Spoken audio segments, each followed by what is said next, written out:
Hey, what's up? It's Jim, and today I'm going to talk about the film The Lazarus Effect. It is really different in that you have actually a pretty good cast in a horror movie. You don't usually have a good and distinguished cast in a horror film anymore. That really doesn't happen. There isn't big studio, big money horror films now. So having people like Mark Duplass, Donald Glover, Olivia Wilde in a horror film is pretty rare, and that kind of helps the movie, not just because it's shocking that they're in it. It's more fun to see, even to see like kind of a normal, kind of boring horror film, but with better actors. It feels so much more alive. Usually when you see these films, they're actors who you wonder how people could even consider them actors. But in The Lazarus Effect, it gets you more into it. It gets you caring more about the characters, which in effect can make the movie scarier. It doesn't actually, but you do have a better experience than this film probably deserves. Using acting and a good performance to elevate a crappy project is kind of similar to what happens with Oscar movies, but much like in Oscar movies, it doesn't hide a bad movie entirely. It's just a bad movie with good acting in it, and that's kind of what The Lazarus Effect is for the beginning parts of it, until it eventually just becomes a regular horror film and forgets about them having any sort of good performances within it. A group of scientists at a college who are researching this serum code called Lazarus, which once put into the brain can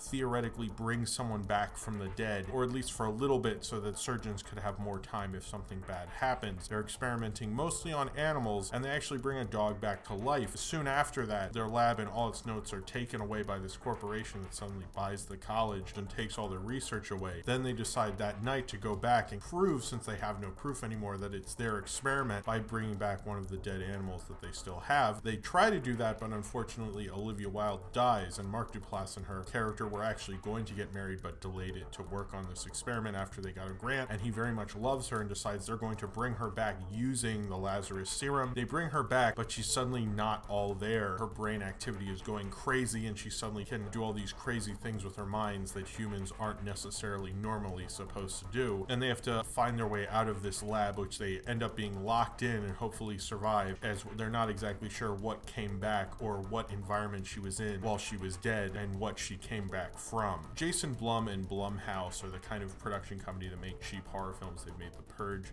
the Insidious films, Paranormal Activity. He's kind of the big modern day horror producer, and in some ways, script wise at least, this feels exactly like one of his movies. But with The Lazarus Effect, what feels different is that he cast all these bigger names, and it almost feels like he wants to do a bigger, higher budgeted studio kind of horror film, but almost either doesn't know how or somehow trick these people to be in it. I'm not exactly sure which, but it at least was a little more interesting in that I actually kind of cared at the beginning. The chemistry between Mark Duplass and Olivia Wilde is really good, actually, and you really get the sense that they love each other, so that when he wants to bring her back, you actually feel it. You know they have a connection, and so that chemistry is actually important. Having that connection can make those moments feel a lot more intense. Eventually, it kind of has to do the Blumhouse thing and just be a typical horror film. That kind of ruins it. I'm curious why they decided to do a different kind of horror film, why they decided to have a cast like this. I liked it a lot more. For Oscar movies that do the same thing, they have terrible movies and they have good performances in them, and sometimes that elevates it. For most people, that actually does elevate it, but since that's not something I see a lot in horror nowadays, except for like The Babadook, I was kind of surprised by it. I think if it had and stuck to its guns more with those performances and had a horror film more based on performances like The Babadook actually also, then this would have been a more intense and more interesting and more scary horror film than it really was. You ended up with a kind of horror movie that's just kind of by the numbers. You look at your Pet Cemeteries, your Flatliners, it's just doing that all over again. That's kind of the problem with The Lazarus Effect, is you feel like it could go the extra mile and be that interesting horror movie that really creeps you out, that does the same kind of genre film you've seen a million times differently, and it ultimately doesn't do that. But it has everything going for it that it really should do that. It has a documentary director, David Gelb, who did that sushi documentary a couple years back, but the direction, you don't really feel like it's directed in a different or interesting way than usual for a horror film. It just feels like a horror director. In fact, I didn't know he directed this film until I looked it up. If I hadn't, I would have just thought it's kind of a studio horror director. And same with like the script and the story. I kind of wonder how they got this cast. They're all very promising, they're all very charismatic, and it does kind of make the difference. I think of other horror films I've seen from the newer Hammer Studios, from Blumhouse, and a lot of them have this problem where you have shit performances from shit actors and you really can't get into it as much. It kind of demotes it. Really, this film should be demoted. This isn't the kind of horror film that you should like, but the performances do help. And Olivia Wilde's actually really good at first when she comes back, but then just becomes a typical horror movie villain and you're just bored. And that's kind of the problem with the Lazarus Effect, is it doesn't break through the horror boredom that we're all used to. It was very genre horror and I was kind of fine with it. It was actually a decent, kind of better genre horror film, but there's a certain point where it starts to just go into the cliches of the horror genre. And when you have Olivia Wilde's character kills Donald Glover, his character's name is Nico, when he dies, he's the first person to die and the only black guy there. Oh, the black guy dies first because this is a regular horror movie and a cliche and we should be used to this kind of stupid crap. And as soon as that starts to happen, it kind of lost me and it could never really get back. The film's only 83 minutes. It felt like the film kind of cut out a lot of the more interesting character stuff they did before. Like, you get the impression that Donald Glover's character likes Olivia Wilde. You understand Evan Peters, who had played Quicksilver in Days of Future Past, the X-Men movie, how he's always smoking his weed through his vaporizer. You understand Sarah Bulger, Eva, who's a documentary filmmaker filming everything that's going on. You know these characters really well, which didn't like help anything. It felt like they might have had moments in there and had the deaths and the kills go on for a little longer, but they cut all that out so they could have a shorter runtime or something. I don't know if that's true,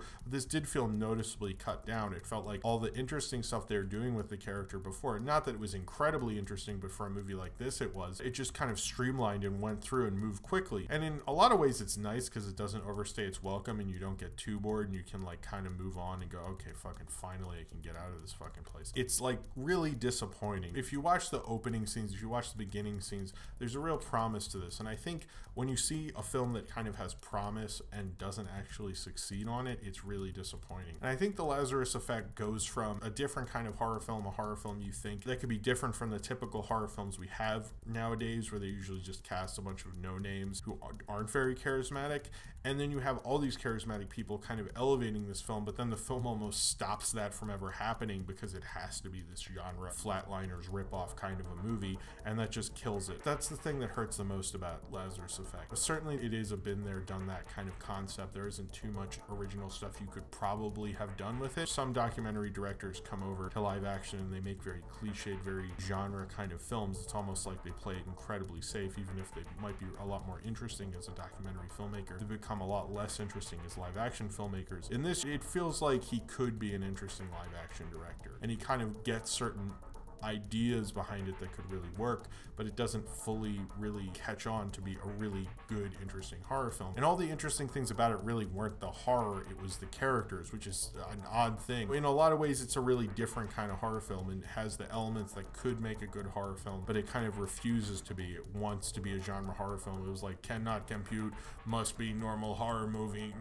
It flat out refuses. And what you get is your typical horror film, whether you wanted it or not, even if you like all the chemistry between all the actors in this film, and they do have good chemistry. It felt like everyone in it, even Mark Duplass, who you wouldn't expect to be in this kind of a movie, was doing this for more than just a paycheck. They actually kind of gave a shit, and I wish the movie had given more shits about that. It feels like the actors cared a lot, but then it eventually, you couldn't help it from being kind of a boring kind of genre horror film. In a way, it's actually probably worse than films that aren't as ambitious in terms of letting the actors do what they do. It kind of has that glimmer of hope, but unfortunately, Blumhouse seems to have extinguished that by putting their foot down and making this be a genre horror film no matter what, and then we just get the kind of typical horror movie that we expect to be in theaters every couple months. And that's kind of the saddest thing about The Lazarus Effect, is it just becomes a normal mainstream multiplex horror movie and doesn't escape what it should be escaping and what it feels like it's going to be escaping. It just unfortunately can't. So if you have seen The Lazarus Effect and you would like to talk about it, then comment below in the comments and subscribe if you would like to.